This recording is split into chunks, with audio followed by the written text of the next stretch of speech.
প্রিয় দর্শক, আমার চ্যানেল পোল্ট্রি সংবাদে আপনাকে স্বাগতম।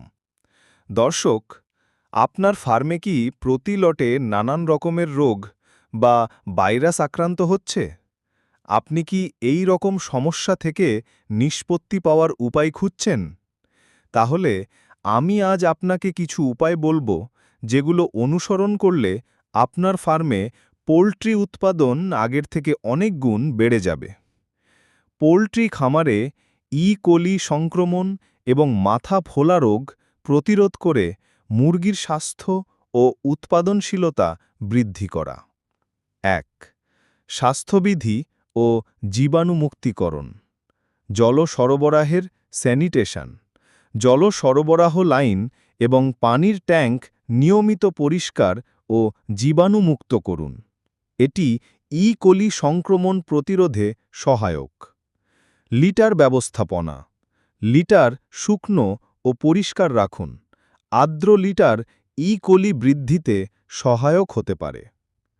পোকামাকড় নিয়ন্ত্রণ।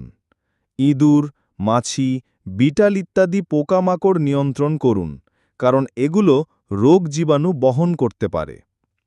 বায়ু চলাচল ও পরিবেশ নিয়ন্ত্রণ। পর্যাপ্ত বায়ু চলাচল নিশ্চিত করুন, যাতে অ্যামোনিয়া এবং ধুলোর পরিমাণ কম থাকে। আর্দ্রতা নিয়ন্ত্রণ।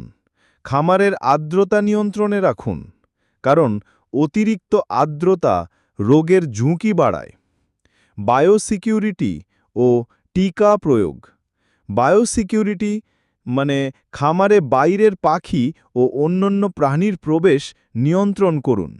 খামারে প্রবেশের আগে কর্মীদের জন্য জীবাণুমুক্ত কাপড় ও জুতো ব্যবহার নিশ্চিত করুন। টিকা প্রয়োগ।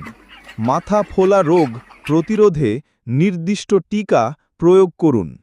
টিকা প্রয়োগের সময়সূচি ও পদ্ধতি সম্পর্কে পশু চিকিৎসকের পরামর্শ নিন। ৪. পুষ্টি ও খাদ্য ব্যবস্থাপনা। সুষম খাদ্য। মুরগির জন্যে সুষম খাদ্য সরবরাহ করুন, যাতে ভিটামিন এ, সেলেনিয়াম এবং প্রোটিনের পর্যাপ্ততা থাকে। এগুলি ইমিউন সিস্টেম শক্তিশালী করে। প্রোবায়োটিক ও প্রিবায়োটিক। খাদ্যে প্রোবায়োটিক ও প্রিবায়োটিক যোগ করুন, যা অন্ত্রের স্বাস্থ্য উন্নত করে এবং কোলি সংক্রমণ প্রতিরোধে সহায়ক। ৫. রোগ শনাক্তকরণ ও চিকিৎসা। রোগ লক্ষণ পর্যবেক্ষণ।